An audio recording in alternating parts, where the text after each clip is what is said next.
Genshin Impact is genuinely one of my favorite games, and one of the biggest reasons why is because of the very unique cast of characters. Now, I've already done a Genshin Impact team, but that team really only had the Traveler in it, so I want to start doing teams based on characters from each of the 7 regions. There is just something so comforting about Mondstadt. Just the environment, the music, and especially the characters, they feel so nostalgic. So today I will be using a full team of Pokemon based on Mondstadt characters from Genshin. And if you have an idea for a Pokemon team, then feel free to comment below, and I will use it.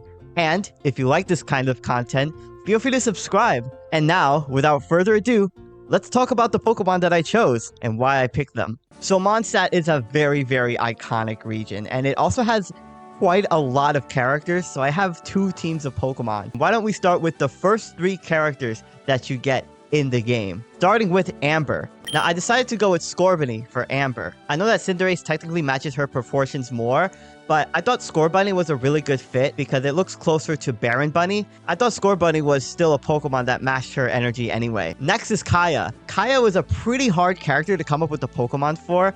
Originally, I went with Weavile, but I realized that Weavile is a way better pick for Rosaria, who was unfortunately not on this team. But in the end, I went with Glastrier. Glastrier does know Icicle-based moves, kind of similar to Kaya's kit. And Kaya is a cavalry captain, even though we haven't seen any horses yet. Where are the horses? And it is an ice type as well. Now, thankfully, the next character, Lisa, was a lot easier to designate a Pokemon to. I chose Miss Magius for it, mainly because it's a purple witch-themed Pokemon as well, and it also gets some electric moves. There is another witch-themed Pokemon, but there is a character that I think that fits that Pokemon better, so just you wait. The next character that I want to talk about is a character that I think is a must-include for this type of team, and that's Venti, the Archon. I went with a pretty interesting pick for Venti. I decided to go with Shiny Decidueye. I think Shiny Decidueye matches his colors very well. I also think that Spirit Shackle, Decidueye's signature move, matches his burst animation very well. And Decidueye also kind of looks like Venti's original form as well. I promise I didn't just choose Decidueye because it's a bow user. So for the final 2 slots on this first team, I decided to go with 2 characters that will definitely be important later. And that's Klee and Albedo, or as I like to call him, Chicken Albedo. So let's start with Klee. Now, of course, with Klee being the explosive girly that she is, I wanted to include a Pokemon that could learn like explosion or self-destruct. So you might think that I chose Voltorb for this because all Voltorb is known for doing is just kabooming. But I decided to go with a Pokemon that also had a Pokeball aesthetic, but I thought matched her design better. And that's Pokeball Magearna. I think Pokeball Magearna just matches Klee's overall aesthetic, and it kind of looks like a Dodoko as well. And Pokeball Magearna does get access to Misty Explosion, so it does continue to fit with her overall theme of exploding everything and being a menace to society. And finally, there's Albedo. Now, Albedo was an easy pick. Since he's a sketch artist, I decided to go with Smeargle.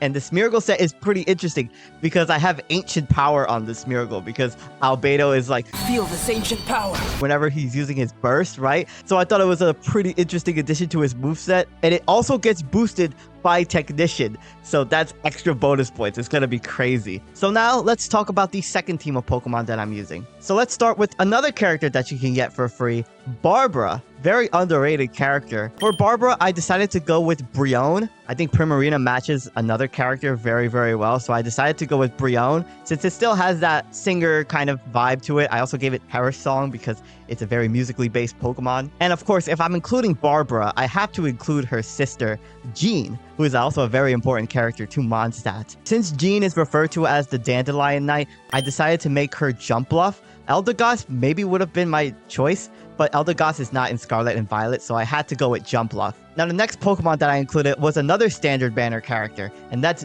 Diluc. Now, Diluc has that burst where he just summons a Phoenix, so I was torn between Moltres and Talonflame, but eventually I did go with Talonflame, just because I think it matches his aesthetic more overall than Moltres in my opinion. Diluc is just not legendary enough to own a Moltres. I shouldn't say that.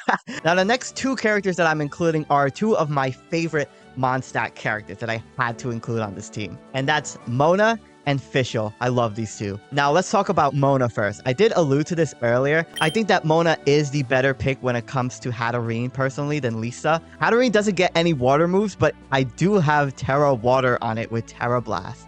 And I also have Dazzling Gleam because of her association with space and astrology. She's my favorite Mondstadt character, by the way. I love Mona. And then there's Fischl. Now, Fischl does have her Raven companion in Oz, which obviously I had to represent for this team. So I decided to go with Corviknight. I thought Corviknight was the best match for Oz. And this also has Terra Electric on it as well with Terra Blast. Now, the last Pokemon that I'm including on both teams was a very, very hard pick because Mondstadt has a lot of iconic characters. And I was very close to including Eula on this team. Like, I had the Pokemon for her and everything. But at the very last second, I decided to change her to a character that people would know well.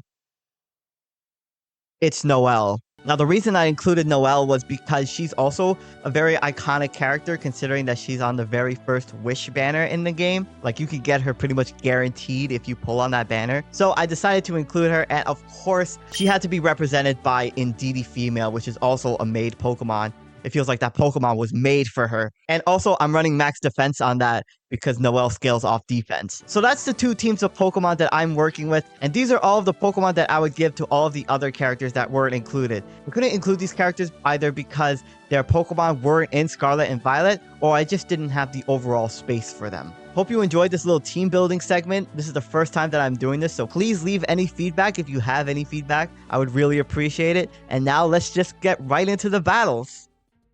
Good morning, afternoon, and evening, lovely people. Today I am using a Genshin Impact team, Mondstadt edition. Now, if you didn't watch the team builder for this video, I highly recommend it because I spent so long on that team builder. Seriously, it took me not even joking, 20 hours just to edit that intro. So anyway, hope you enjoyed this video. I have two interesting battles to showcase, and I hope you enjoy them. Now, leading things off here with Smeargle. Now, this is a Ancient Power Smeargle, like I said in my intro. So the intro was me explaining why I chose the Pokemon that I chose, but I want to delegate more time to explaining the sets that I chose. So this Smeargle has Technician Ancient Power with Tail Glow, and I couldn't even take the Ariados down to its Focus Sash, but I did get a KO in Ancient Power Smeargle. That's nice. So Orthword comes in.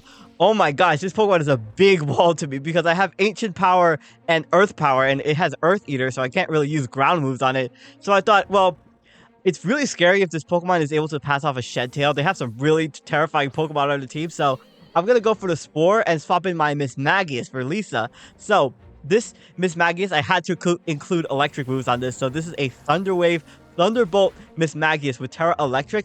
I actually take out the Orthworm with the Shadow Ball on Life Orb, but I wasn't expecting the Shadow Ball to take out the Orthworm. Oh my goodness, Lisa's strong. So Ogerpon Wellspring comes in. Oh boy, this Pokemon is a threat. Now, they did set up the Sticky Webs, and they also set up the Toxic Spikes. I'm running a Focus Sash on the Smeargle, but I thought, well, I have 0 switches into Ogerpon.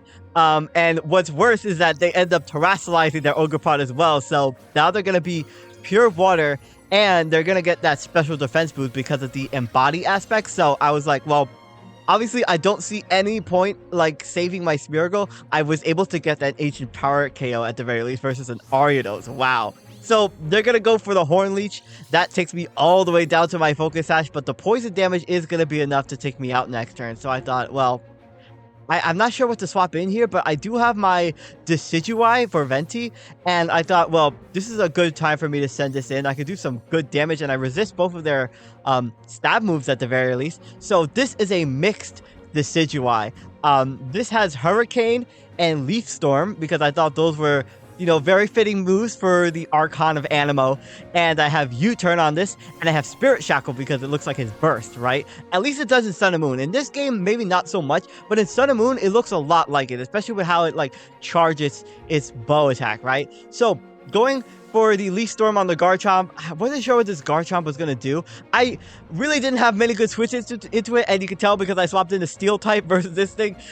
They went for the Shadow Claw, though. Honestly, not what I was expecting. I was very worried about it going for, like, a Scale Shot, so I wanted to deny it of, like, the Scale Shot and swap it to my Magearna for Klee. Now, this is a Misty Explosion Magearna. I also have Misty Terrain to double the base power of Misty Explosion, and I Terrassalize just so I could take the Earthquake.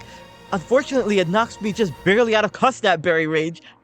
So I am going to take out the Garchomp with the Flash Cannon, but I was really hoping to be put in Custap Berry range so I could go for the Custap Berry Misty Explosion and do some good damage to this incoming Ogerpon, but I have to swap out, unfortunately, and like I said, I have no switch-ins, and the Sticky Web made it really unfortunate for Amber, because this is a Choice Scarf Scorbunny, which is pretty insane. I have, like, Flare Blitz, Gunk Shot, and U-Turn on this, but because of the Sticky Webs, I really couldn't find any reason for me to actually utilize Amber, unfortunately, so I'm gonna get absolutely walloped by an Ivy Cudgel. Oh my gosh. So bringing in my Decidueye once again. Now, this turn I thought, well, I went for the Leaf Storm. They're probably gonna maybe expect that, so I imagine that they might swap in, and they do swap into Comfey. This Pokemon is a huge threat, so I was like, yes, that's perfect. I went for the Spirit Shackle this turn. A max attack and max special attack, and I think I have Brave Nature on this as well, so I do some big damage to the incoming Comfey. I was like, yes, I'm very comfy with that. So they're gonna go for that Draining Kiss. They're gonna Kiss Venti. Fair. And I'm thought, well, okay, well, I do still have Spirit Shackle. They do recover a lot with the Draining Kiss, but I am gonna go for that Spirit Shackle here, and I do take out the Comfey. Thankfully, I was like, okay, that's really good. It might have been a more offensive Comfey, but I am gonna take some poison damage, and that is gonna put me in Citrus Berry range. To be honest, the Citrus Berry, it kind of looks like the Sunsettia fruit, right? That's just a thought that I had. So, recovering my health, and I thought, well, they have the Ogerpon in the back, and they also have this Galarian Articuno. So I was thinking here, okay, I'm not sure if this is going to set up or if it's just going to go for like an Air Slash or Hurricane. I kind of am relying on them hoping for a Hurricane Mist, so if I take poison damage, I could be put into Custap Berry range and go for the Misty Explosion. But they go for Air Cutter. I'm like, oh my god, what the heck? It has Air Cutter, but the poison damage actually is going to take me out. No, I was robbed of my Misty Explosion on this thing. It's like, oh my gosh, that's so sad. Honestly, I was really hoping I would be able to get off the Misty Explosion on this Articuno. Not sure what's even running, if it's running a Air Cutter instead of like Air Slash or Hurricane. So they're gonna swap in the Ogerpon on my Mismagius. I do threaten them with the Shadow Ball, and I did go for the Shadow Ball. So I'm going for the Shadow Ball here. I wasn't sure if the Galarian Articuno was weakness policy as well. That could have been very threatening. So this turn I thought, well, I'm just going to stay in. If they're adamant I outspeed them, I'm just going to risk it. I do outspeed them. I get a nasty paralysis, and I'm going to take some Life Orb damage, and the Ogerpon ends up getting fully paralyzed. Holy smokes, that was nasty, because they would have easily been able to take me out, and all I had left in the back was my Decidueye and my Glastrier. I did have Heavy Duty Boots on this Glastrier, but seriously, that para ended up mattering huge in this endgame. So Galarian Articuno is going to come in. I do outspeed them. I'm able to go for the Shadow Ball here. And I managed to take that Shadow Ball very well, actually. So I'm like, wow, it's either especially defensive, or maybe it's like an Assault Vest Galarian Articuno. So they're going to go for that Freezing Glare. That's easily going to take out my Lisa. But I do have Kaya in the back, and Glastrier is a surprisingly bulky Pokemon. Oh my gosh, they go for Ancient Power, but I am able to take that. It does less than half, and I'm gonna go for the Icicle Crash, and that's the end of that first game. Really happy with how that game went. That was a nasty paralysis, though. So on to the second battle. Now, this second battle has obviously a different team with different six, and this battle is crazy. This battle is absolutely crazy, and I highly recommend you watch this. So I'm gonna bring in Noelle here. Now, I almost put Eula on this team, like I said, but like I really wanted Noelle because she pairs very well with Mona, with Hatterene, because she sets up the Psychic Terrain, and I have Choice Specs Expanding Force on this Hatterene. It hits so dang hard. So I'm gonna Magic Bounce the Taunt. I was thinking I would either Magic Bounce the Sticky Web or the Taunt, but they go for the Pounce this turn, and that does a lot of damage. I assume it's like a Technician It's a Technician Cricketune lead. So I go for that Expanding Force that easily takes it down to its Focus Sash. I'm going to get hit by another Pounce. Takes me down to less than half of my max HP, but I am able to take out the Cricketune, which is good. I don't have to worry about Sticky Webs. Not that I should worry about Sticky Webs, considering I have 3 flying types, 2 Pokemon that are very slow, and an Indeedee, which is dual screens. So Rev-Room comes in. I thought, well, I do naturally resist its dual stats with Corviknight. I'm running an offensive Corviknight, so I'm maybe not going to be able to tank this as well as I would if I was more defensive, but I'm running a nasty plot Corviknight. It's pretty interesting. So, obviously, since it's official, I had to have Terra Electric on this, since Corviknight doesn't really get any electric moves at all, and I have Terra Blast Electric on it, and I have Nasty Plot, Hurricane, and Flash Cannon. So, this was so the Electrode comes in. I thought, well, you know, this is fine. I should be able to tank a Thunderbolt. I'm going to set up the Nasty Plot. So this turn I thought, well, they might predict me to swap out and maybe into my Indeedee. So I'm just going to stay in, and they go for the Grassy Terrain. They're actually like, well, I mean, Psychic Terrain already ran out, but it would actually change my Indeedee Psychic Terrain. So I was like, okay, good. I can go for the Hurricane and do some big damage on this. It actually has Grassy Seed. I should be able to take it out with the Hurricane. So going for the Hurricane, but of course, the 70% accuracy screws me over. I'm like, dang, that sucks, because I anticipated them to want to like stay in and maybe predict my switch. So they're going to go for the Thunderbolt. Now, like I said, I do tank a Thunderbolt. So I was like, okay, good. I can land another Hurricane and take it out. But I missed 2 Hurricanes in a row. Come on. You know what it is? It's because Fischl has that eye patch, you know? It's because she has that eye patch on it. She can't really land Hurricanes. I don't fault her for that, okay? So, maybe I shouldn't have said that. So, I'm going to swap out my Fischl here into Noelle. Definitely anticipating another Thunderbolt coming from this Alcyon Electro. That's really unfortunate, because I would have been able to take this thing out. And it's a pretty threatening Pokemon into my team. Wow, that Thunderbolt does a lot of damage. So, they're going to set up the Grassy Terrain. They're going to reset my Psychic Terrain. So, I thought that's fine. I'm running dual screens on this Indeedee. Noelle is a very defensive unit. She has like that shield, right? So I thought I would run a very defensive set, a max defense and max speed on this. Wow, they go for that Chloroblast with the Grassy Terrain boost. And that actually I'm only able to take that because of the light screen. And now I'm going to be able to set up the Reflect. Now, I also have Terra Blast on this. I have Terra Blast with Rock type on it. It's pretty interesting. And they go for the Thunderbolt, actually. I was expecting them to go for the Chloroblast, but that actually allows me to set up my Healing Wish. I have Healing Wish because, you know, when it's her first banner, you wish for her, right? Wishing mechanics. And that's really nice because the Healing Wish ended up mattering very big in this battle. So I'm going to outspeed the Electrode, go for that Flare Blitz. And of course, I get static, of course, immediately. So that's going to be annoying because now my D-Luke is paralyzed. But I am able to take out the Hisuian Electrode at the very least. So that's nice that I was able to outspeed it. Now, this Annihilate comes in. Holy smokes, this Annihilate. So, they're going to set up the Focus Energy. I was like, what the heck is this going to do? I get paralyzed, unfortunately. I actually went for the Brave Bird. I'm running a Swords Dance Sweeping Talonflame. And that might have been able to take it out. Hope, like, Annihilate goes for Thunderbolt. I'm like, what? It's a special Annihilate. And I get crit. I get absolutely walloped by that. Holy smokes. So, I was like, okay.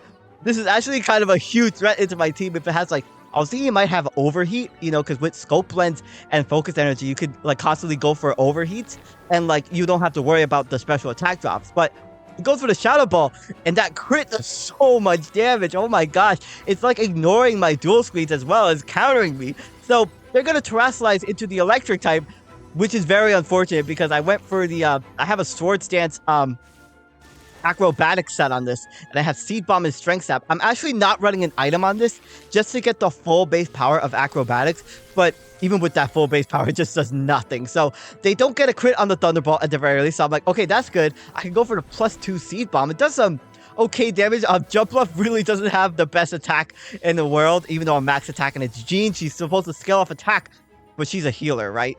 She's not really known for her offenses. So I'm going to get taken out by the Thunderbolt. This Annihilate is really, really threatening for me. And I have to swap in my Mona, unfortunately. I was really hoping to store the Healing Wish for my Corviknight so I could be able to better handle the Rev-Room, but I'm forced to swap in my Mona. And obviously, I don't want to eat a Shadow Ball from this thing. Otherwise, I might genuinely get taken out by that. So this turn, I thought to Terrasilize into the Water type. Obviously, it's Mona. Very fitting. So I thought, okay, Hopefully they go for the Shadow Ball and not Thunderbolt. If they go for Thunderbolt, that's actually so terrible, but they do go for the Shadow Ball. I am able to tank that, and I'm gonna go for that Terra Blast Water. This is effectively like if I'm using her burst, because her burst just does so much damage, right? It's meant to be, she's meant to be like a nuke DPS. So that's the Annihilate down. Thank goodness that special Annihilate was so threatening. So the Rev Room comes back in. I thought, okay, well, I do have an easy switch into my Corviknight, but they actually make a double swap into Moltres. So I was like, okay, well, this is another Pokemon I consider for D-Luke. But that was actually a very good swap in because obviously I swapped in my Corviknight. Now, my opponent here was someone that I used to battle a long time ago from Pimp Knight's community, actually. I think his name is Amazon Evan, if this is him. Because he usually like special Annihilate, right? And you know, like these fun sets are really, really cool to see. So it's nice to battle people from his community after I separated myself. So they're gonna be a physical Moltres, and I do have this specially defensive Rion here to tank that at the very least. So that was really nice. It was able to tank just any fire moves at the very least. I have a Perish Song trapping set on this with Protect and Flip Turn, actually. So they're gonna go for the Acrobatics. I'm gonna be honest, I'm not even sure if that's a full base power Acrobatics or not, but I am able to tank that. Rion, the Eviolite tank. And I'm gonna go into my Hatterene here. Now, interestingly, the Moltres goes for the Roost. I thought, well, they don't have any switch-ins to Terra Blast Water, but I thought that they would probably get some Acrobatics chip damage on me with the Moltres, right? So I'm gonna go for my Burst again. And man, this Burst just one-shotting everything. I just take out the Moltres. I was like, yes, that's a good KO. Now, this was crazy. Hisuian Arcanine comes in. I'm very terrified of this Pokemon, but it has Intimidate instead of Rocket. So I was like, okay. They go for the Retaliate. I lived on 1 HP. I was like, what? How in the world did I live that? Oh my gosh. Because Retaliate doubles in base power if the opponent faints. So maybe they were relying on the Retaliate, but I don't even know how I tanked that. And they have the Patro Berry, which is opposed to weaken water damage, but I just take them. I just ignored that. Mona's Burst does not care. So the last Pokemon is the Rev Room, and they go for the Shift Gear. That's pretty much their last line of defense because obviously they need boost to go through my Corviknight. But let me tell you something. Hatterene is just such a powerful special attacker. And obviously, this is Mona we're talking about. This is her burst. And that's going to one-shot the Rev Room. Crazy game. I can't believe I lived on like 1 HP in the end game. But thank you all so much for watching. Please leave a like on this video if you enjoyed it. I spent so much time editing this. I would really appreciate it. My name is SkyLaaa. Don't forget to smile. And I will see you all next time.